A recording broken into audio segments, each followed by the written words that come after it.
உங்க வாழ்க்கையில நீங்க ஒரு விஷயத்த மனசார விரும்பினா இந்த உலகமே ஒண்ணு சேர்ந்து அதை உங்ககிட்ட கொண்டு வந்து சேர்க்கும். இந்த டயலாக நிறைய இடத்துல கேட்டிருப்பீங்க. ஆனா இது நிஜமாவே நடக்குமா? இத ஒரு ஆடு மேய்க்கிற பையனோட கதை மூலமா அல்கெமிஸ்ட் புக்ல ரொம்ப அழகா சொல்லியிருக்காங்க. அது என்னன்னு பாக்கலாமா? நம்ம கதையோட ஹீரோ சாண்டியாகோ. இவன் ஸ்பெயின் நாட்டுல ஒரு ஆட்டுக்கார பையன். இவனுக்கு படிப்பு, அறிவு எல்லாம் இருந்தாலும் உலகத்தை சுத்தி பார்க்கணுங்கிற ஆசையில ஆடு மேய்க்க வந்துட்டான். ஒரு நாள் இவன் கனவுல எகிப்து பிரமிடு கிட்ட ஒரு புதையல் இருக்கிற மாதிரி வருது. உடனே இவன் ஒரு கிழவர் கிட்ட போய் இதுக்கு என்ன அர்த்தம்னு கேக்குறான். அவரு உன்னோட வாழ்க்கையோட லட்சியம் அந்த புதையல் அடையிறது தான், உடனே கிளம்பு அப்படின்னு சொல்றாரு. சாண்டியாகோ எல்லா ஆடுகளையும் வித்துட்டு எகிப்து கிளம்புறான். ஆனா வழியில அவன் கையில இருந்த காசெல்லாம் திருடு போயிருது. இதனால ஒரு கண்ணாடி கடையில வேலைக்கு சேர்றான். அங்க தன்னோட கடின உழைப்பால நிறைய லாபம் சம்பாதிச்சு மறுபடியும் தன்னோட பயணத்தை ஆரம்பிக்கிறான். பயணத்துல ஒரு பாலைவன சோலையில ஃபாத்திமா அப்படிங்கிற ஒரு பொண்ண பாக்குறான். அவன் மேல இவனுக்கு காதல் வருது. புதையலை விட அவதான் முக்கியம்னு அவன் அங்கேயே தங்க நினைக்கிறான். ஆனா ஃபாத்திமா என்ன சொல்றா தெரியுமா? உன்னோட லட்சியத்தை நீ பாதியில விடக்கூடாது, நீ போயிட்டு வா, நான் உனக்காக காத்திருப்பேன் அப்படின்னு சொல்லி அனுப்புறான். வழியில அவனுக்கு ஒரு அல்கெமிஸ்ட், அதாவது இரும்புல இருந்து தங்கம் செய்யற வித்த தெரிஞ்சவர் அறிமுகம் ஆகுறாரு.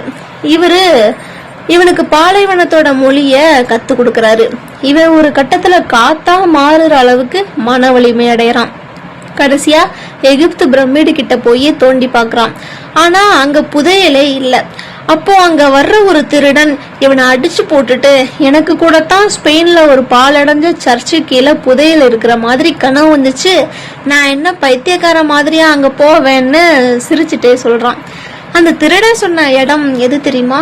சாண்டியாகோ ஆரம்பத்துல ஆடு மேய்ச்சிட்டு இருந்த அதே இடம். சாண்டியாகோ அங்க போய் தோண்டி பார்க்கும்போது ஒரு பெரிய தங்க காசுகள் அடங்கிய புதையல் கிடைக்குது. நான் ஆரம்பத்திலேயே ஒண்ணு சொன்னேன் இல்லையா, உங்க வாழ்க்கையில நீங்க ஒரு விஷயத்த மனசார விரும்பினா இந்த உலகமே ஒண்ணு சேர்ந்து அதை உங்ககிட்ட கொண்டு வந்து சேர்க்கும் அப்படின்றது இந்த கதையோட எப்படி சம்பந்தப்பட்டிருக்குன்னு பாக்கலாமா? சாண்டியாகோ அந்த புதையில தேடி போகணும்னு முடிவெடுத்த உடனேதான் அவனுக்கு வழிகாட்டுற மாதிரி அந்த கிழவர் வர்றாரு. நாம ஒரு விஷயத்த நிஜமாவே ஆரம்பிச்சா அதுக்கான ஆட்கள் நம்ம கிட்ட தானா வருவாங்கங்கிறதுக்கு இது ஒரு உதாரணம். அவன் ஆப்பிரிக்கா போனதும் காசெல்லாம் திருடு போயிருது இல்லையா? ஒருவேளை அவன் அங்கேயே சோர்ந்து போயிருந்தா அந்த பயணம் முடிஞ்சிருக்கும். ஆனா அந்த கண்ணாடி கடை ஓனர் மூலமா அவனுக்கு வேலை கிடைக்குது, மறுபடியும் காசு சேருது. அதாவது ஒரு கதவை அடைச்சா பிரபஞ்சம் இன்னொரு கதவை திறந்து வைக்குது. அவன் பிரமிடு வரைக்கும் போயும் அங்க புதையல் கிடைக்கல.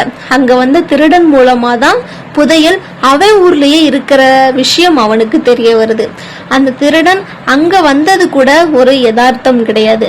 சாண்டியாகோவை தன் இலக்குக்கு கொண்டு போய் சேர்க்க அந்த உலகமே செஞ்ச ஒரு பிளான் தான். நீங்க ஒரு லட்சியத்தை நோக்கி நகர ஆரம்பிச்சா நீங்க பாக்குற மனுஷங்க, உங்களுக்கு நடக்கிற கஷ்டங்கள், ஏமாற்றங்கள் எல்லாமே உங்களை அந்த புதையல் கிட்ட கொண்டு போய் சேர்க்கத்தான் நடக்கும். அதற்கு நீங்க லட்சியத்தை நோக்கி நகரணும். அப்படி மட்டும் பண்ணி பாருங்க, இந்த பிரபஞ்சமே உங்களுக்கு உதவியா நிக்கும்.